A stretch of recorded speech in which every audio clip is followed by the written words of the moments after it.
Rano ujutro doplovili smo po mirnom moru do Sardinije, drugog po veličini otoka na Sredozemlju.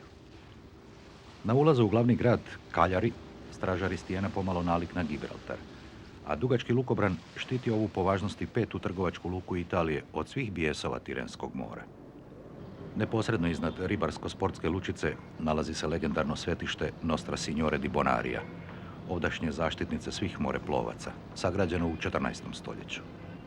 Iako na raskrižju važnih pomorskih putova između Europe i Afrike, stari Sardi oduvijek su se jako bojali mora. Sve svoje tvrđave, pa tako i citadelu u Cagliariju, čija je gradnja započela još u doba punskih ratova, gradili su podalje od mora, na visokim, nepristupačnim stijenama.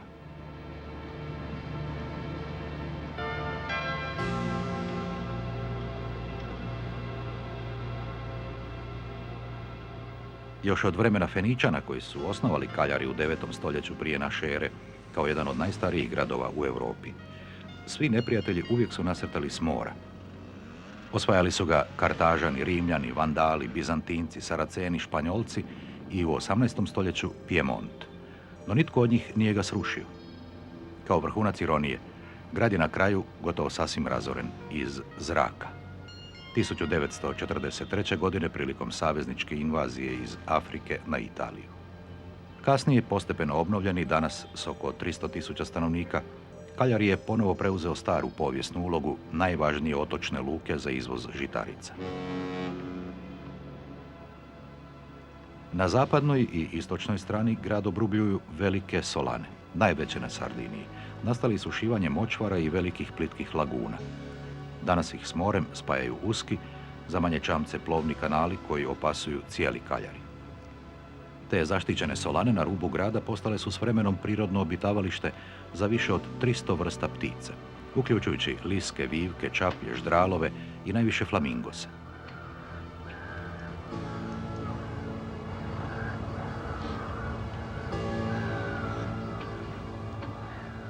Još dok su bile močvare, te solane štitile su oba boka grada od napada s mora.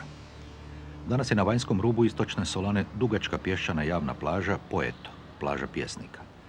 A na njenom kraju, pod brdom Sela del Diavolo, vražje sedlo, marina jaht kluba Cagliari.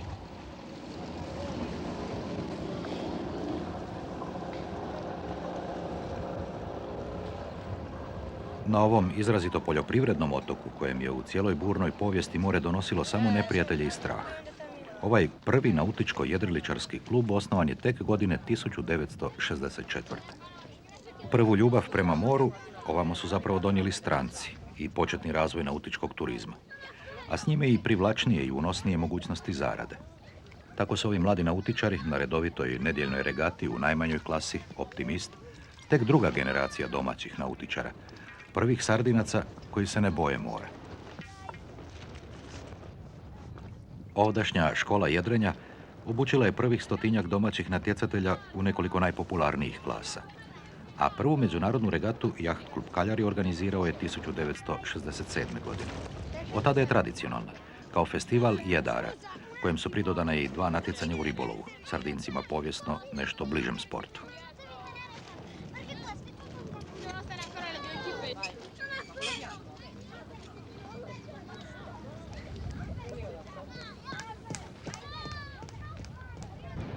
Istini za volju, riba na jelovniku otočana nikad nije imala ni približnu važnost kao primjerice u kontinentalnoj Italiji, pa je tako i u Cagliariju ribarskih brodova razmjerno malo.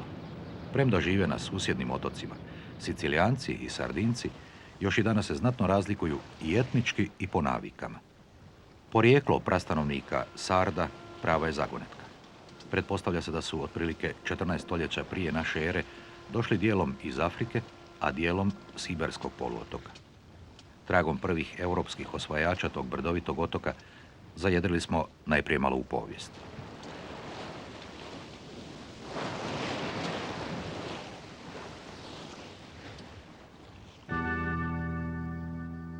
Ovo su ostaci Nore, najstarijega grada Sardinije, 30 km južno od Cagliarija. Grad, smještan iznad dugačkog rta s 2 zatona, osnovali su Feničani u 9. stoljeću prije naše ere. Ime Nora dobio je po legendarnom junaku Noraksu, porijeklom iz Iberije, a slavni epigraf u kojem se prvi put javlja ime Sardinija na feničkom potječe odavde otprilike stoljeće kasnije. Nora zatim postaje glavnim kartažanskim središtem na otoku, a u 8. stoljeću grad tvrđavu napali su i opljačkali arapski gusari i prodrli duboko u unutrašnjost Sardinije. Za rimske dominacije, 238 godina prije Krista, u Cezarovo doba, Nora postaje jedan od glavnih gradova i sjedište uprave nad Sardinijom.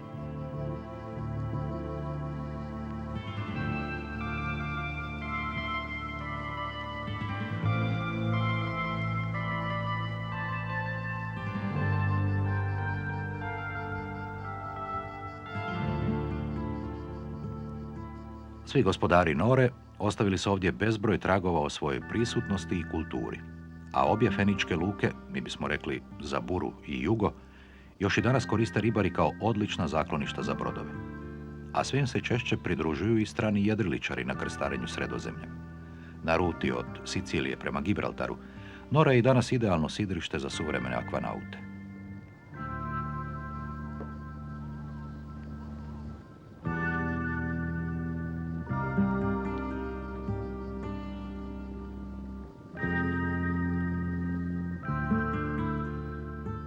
Tu se izravno s broda može u kazalište.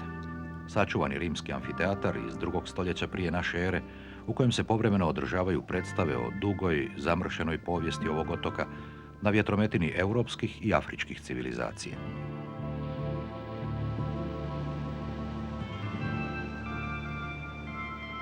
Druga dobra lučica je Porto Scuso, na jugozapadu Sardinije. Tu su zanimljivi ostaci najveće otočke tunere, mogli bismo reći tvornice za lov i preradu tune, s početka 20. stoljeća. Na svom sezonskom godišnjem putovanju od Gibraltara prema Siciliji, jata tuna lovila su se uz južni rub Sardinije, pomoću složenog sustava klopki, iz okomito usidrenih velikih mreža. Deseci ovih sidara služili su za sidranje mreža na dnu mora, a posebni teški drveni čamci, njih točno 13 u floti, imali su svoja točno određena mjesta prilikom lova. Ručno, noževima, riba se čistila, solila ili drugačije privremeno konzervirala i odmah slala na tržište. Radnici u toj tvornici dijelom su bili i Sardinci, a gotovo svi ribari Sicilijanci, vjekovni majstori u lovu na tune i sabljarke. U svemu tome zanimljivo je da se vođa u ribolovu zvao arapski, Rais, a čamci imali prema namjeni i veličini domaće imena, od Mukari do Bastardi i Paskarmotije. Broj današnjih čamaca, opremljenih hidrauličko-mehaničkim dizalicama, smanjen je u pojedinom lovu na 8, od kojih su 4 sada metalna. Lov na tune i sabljarke u znatnom je opadanju. Ribe je sve manje, a posao uz Sicilijance sve više preuzimaju i Japanci. U Porto Scusu se gradi i nova luka, no ona će u prvom redu služiti kao teretna i za nautički turizam.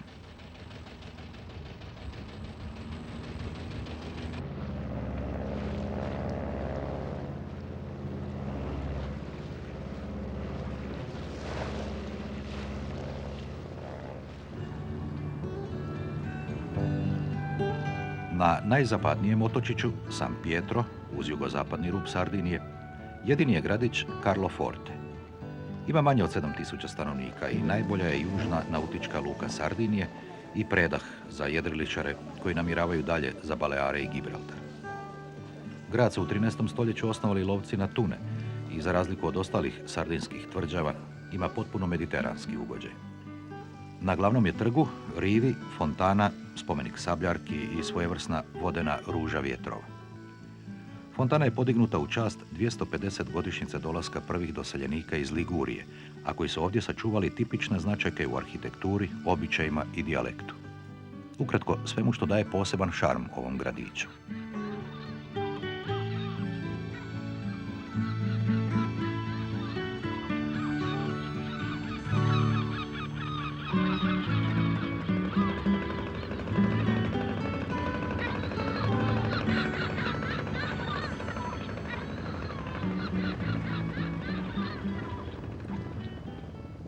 U blizini Carlo Fortea je polusrušena i gotovo sasvim napuštena druga velika tunera na Sardiniji.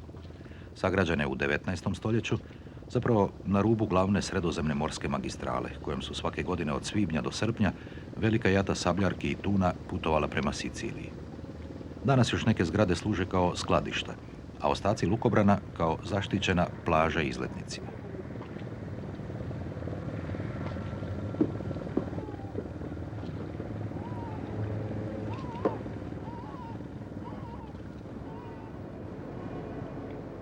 Grad Bossa, udaljen oko 2 km od mora, na zapadnoj strani Sardinije, tipičan je primjer sardske urbanizacije. Na 80 metara visokoj litici iznad grada smješten je utvrđeni dvorac Serravalle, sagrađen u 12. stoljeću. A ispod njega razvio se današnji gradić s oko 8000 stanovnika. Bossu su počeli graditi još Kartažani, a jedina veza s morem bila je vrlo plitka rijeka Temo, pa tako veći neprijateljski brodovi nisu mogli do grada. Slikovita crkva San Pietro Extramuros, izgrađena blizu obale rijeke, najstariji je izraz srednjovjekovnog rimskog graditeljstva na Sardiniji. A duž desne obale rijeke Temo kasnije je postupno izrastao gradić tipične sardske arhitekture. Zgusnute, uske višekatnice s mnoštvom kovanih željeznih ograda, pravih i lažnih balkona.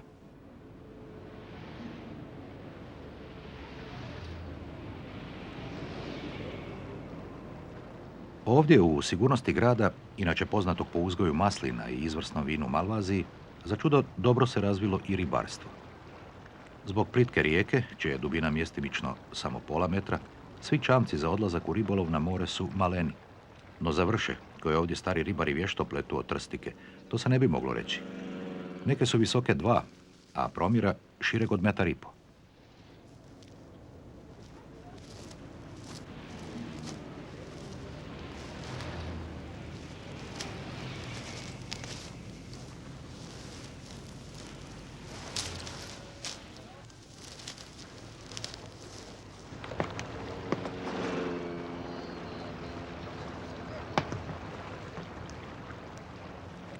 Te vrše ovi kontinentalni ribari iz Bose spuštaju na dno mora dosta daleko od obale i označuju ih plovcima sa zastavicama u raznim bojama. A na gotovo svim čamcima još koriste tradicionalna latinska jedra. Nekad uz vesla jedini pogon za odlazak i mnogo teži povratak rijekom do grada. Za nas, nautičare s Jadrana, ovdašnji čamci tipa Leut i Guc posebno su zanimljivi. Po klasičnoj opremi, gotovo su isti kao naši i govore o zajedničkoj maritimnoj kulturi i stalnim unakrsnim pomorskim vezama svih mora Sredozemlja, još od vremena njihovih Feničana i naših Ilira.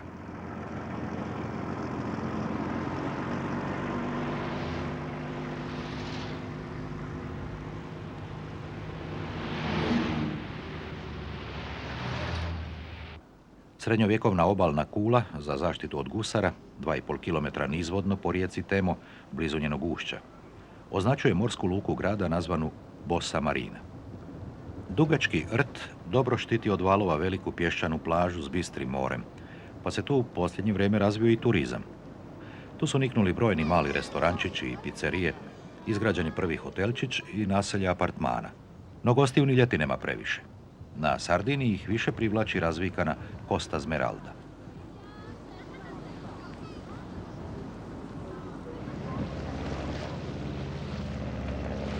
Najveći grad na zapadnoj obali i ribarska prijestolnica Sardinije je Alghero, no s 30.000 stanovnika i danas je više španjolski, točnije katalanski, nego talijanski grad.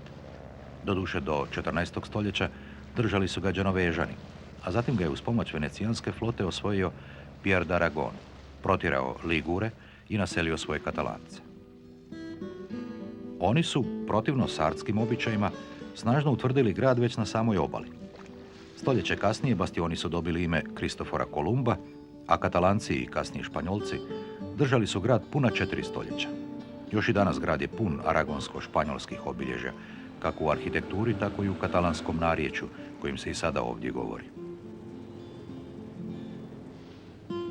Alghero je osnovan u 11. stoljeću kao đenoveško ribarsko selo, a ime je dobio po algama kojih je tu bilo u izobilju. A još i danas njegovi stanovnici, jedini na Sardiniji, pretežno se bave ribolovom i vađanjem koralja i školjaka.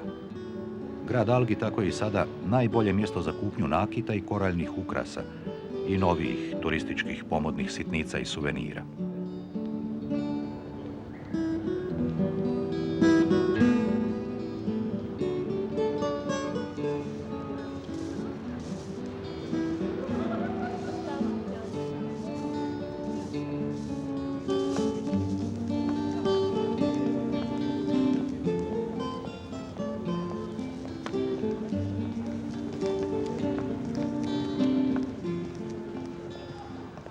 U luci Alghero je i dobra marina za jahte, najveće gaze do 3,5 metra.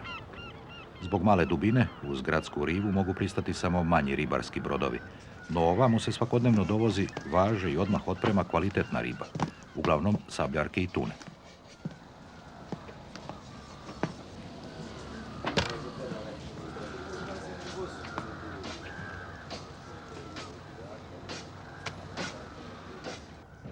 Ostavljamo za krmom ovaj za Sardiniju sasvim izniman pomorački grad, Đanoveško-aragonskim hirom utkan u plodnu valovitu ravnicu, u kojoj su se Sardi oduvek bavili uzgojem žitarica, vinove loze i maslina.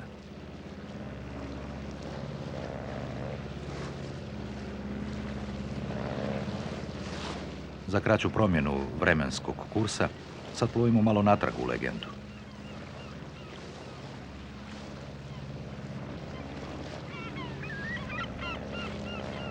Najprije uz 100 metara visoke klifove, na uskom ulazu u prostrani zaljev Baja de Porto Conte. Te stijene kriju iza sebe nesumnjivo najveću prirodnu luku, točnije potpuno zaštićeno sidrište na cijelom Sredozemlju, antički Nympharum Portus. Na suprotnoj strani ulaza u tu luku, u stijeni šiljatog visokog rta Capo Caccia, je ovdašnja špilja u kojoj je živio Neptun. Ulaz u taj dvorac rimskog boga, sveg morskog carstva, tako je prostran da unutra može uploviti cijeli brod sa 60 turista. Sama po sebi špilja nije posebno privlačna, osim što su istaknuće vodiči. Neki okamenjeni detalji nalik na muške i ženske genitalije. No ta špilja je Sardima oduvijek bila jezivo zastrašujuća, već zbog boravišta vrhovnog boga, njihovog vjekovima najopasnijeg neprijatelja, mora.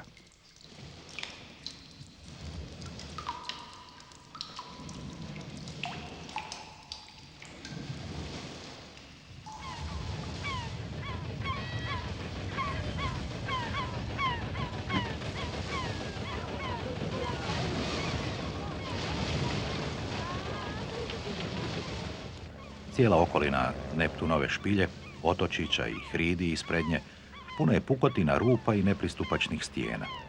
Tako se tu gnijezde brojne ptice, najviše galebovi i razni gnjurci.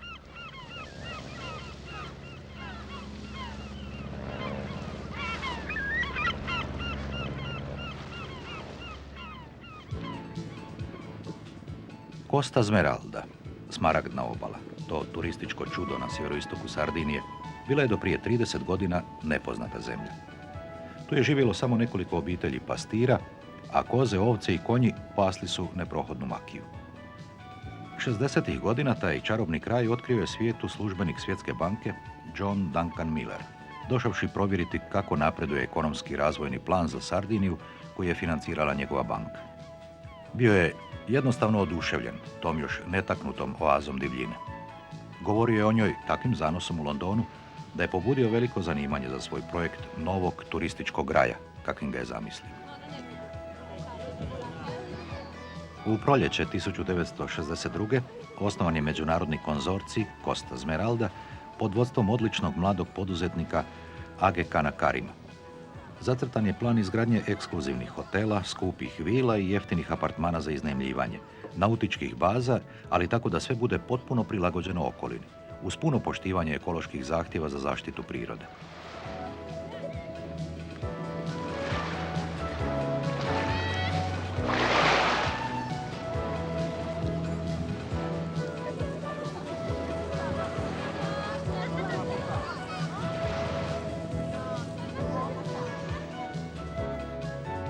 San Johna Millera i Agekana Karima postaje stvarnost.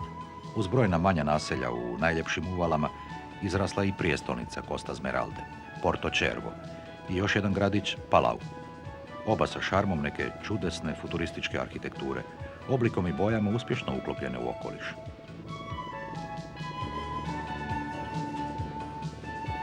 Posebna pažnja posvećena je prihvatu i opskrbi jahti, jer se od stranog nautičkog turizma očekuje najveća dobit. Tako se u okolnim, dubokim, možemo reći fjordovima, punom parom grade super luksuzne marine u kojima je na svakom vezu priključak na struju, vodu i telefon, a ponegdje i na kabelsku televiziju.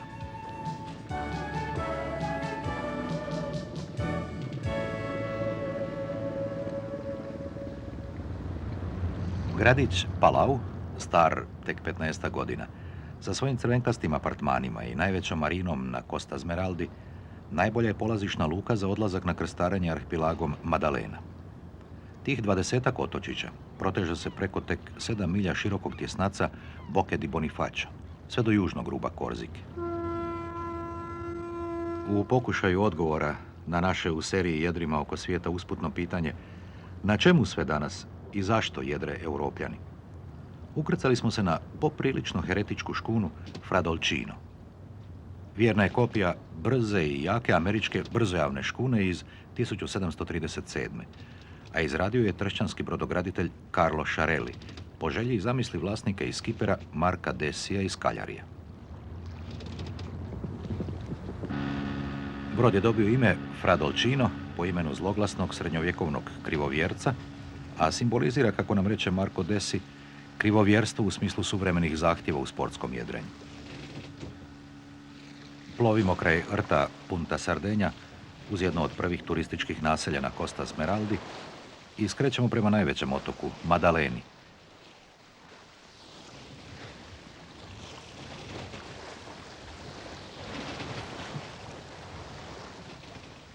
Ubrzo zapažamo sve krivovjerstvo Fradolcina. Nema nikakvih mehaničkih ni elektronskih pomagala, čak ni najobičnijeg vitla. Sve na brodu, od podizanja jedara i sidra do navigacije, radi se ručno i pješice, kao u 18. stoljeću na prototipu ove brzojavne škune.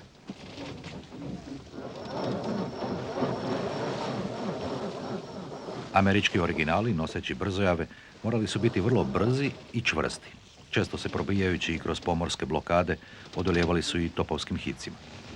Tako je i trup Fradolcina, izrađen od prvoklasnog čelika, a paluba obložena tikovinom i mahagonijem. S 2 drvena jarbola, 3 sošna i 2 letna jedra, ova 16 metara dugačka, 4 metra široka i 19 tona teška škuna postiže u oštrom jedrenju fantastične brzine, veće od 14 čvorova.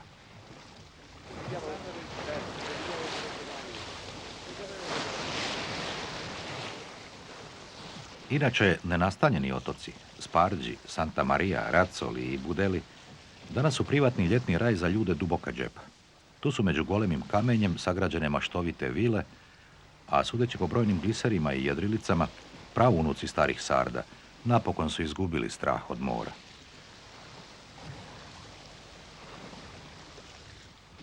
Uostalom i naš skiper Marko je s Fradolcinom prejedrio već cijelo Sredozemlje od Sardinije i Baleara do grčkih otoka Turske i Cipra. Kaže, sa željom da od brodskog malog postanem kapetan.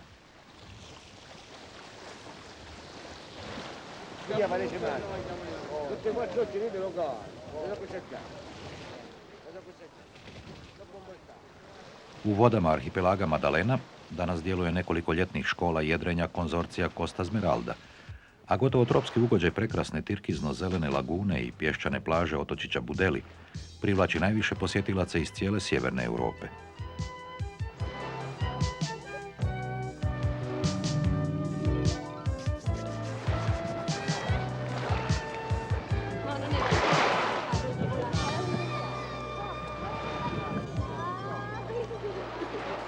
No umjesto palmi, ovdje su pod vedrim nebom samo zubate crvenkaste stijene, po kojima je ovo čarobno mjesto dobilo naziv Crvena plaža. Zahvaljujući zapravo dalekovidnosti stranaca, poput Millera i Age Kana, ova starim sardima nevažna i opasna divljina u tjesnacu Tirenskog mora, oko koje su se skrivali samo gusari i osvajačke flote, postala je danas možda najekskluzivnije odredište i perjanica talijanskog turizma. 1991. osnovana je i posebna međunarodna aviokompanija Meridiana, s glavnim zadatkom da ovamo, na privlačno more, brzo dovodi izdašne devizne novčanike iz cijelog svijeta.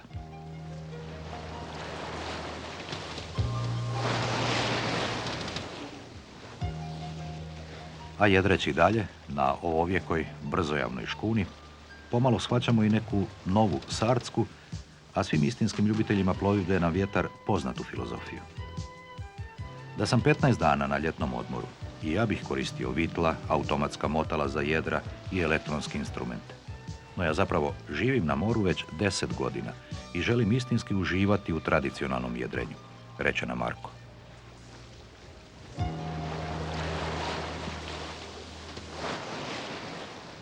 Jedrimo dalje kroz tjesnac Bonifacio, uz stijene koje su još prvim moreplovcima nalikovale na zlu vješticu. Ostavljamo Sardiniju, na kojem je temelj života još starim Sardima bilo samo stočarstvo i zemljoradnja, prvobitno na obalama. A zatim su došle napasti s mora. Već prve invazije Kartažana potisnule su Sarde visoko u slobodna plodna brda. I tamo su, zazirući od mora, ostali sve do posljednje invazije 1960-ih. Suvremeni turizam sve više ih vraćaju natrag na obale. Sardi se više ne boje mora. Eto, s njima sad jedrimo prema vratima Atlantika Gibraltaru. Tamo nas već čeka naš hiroviti hir.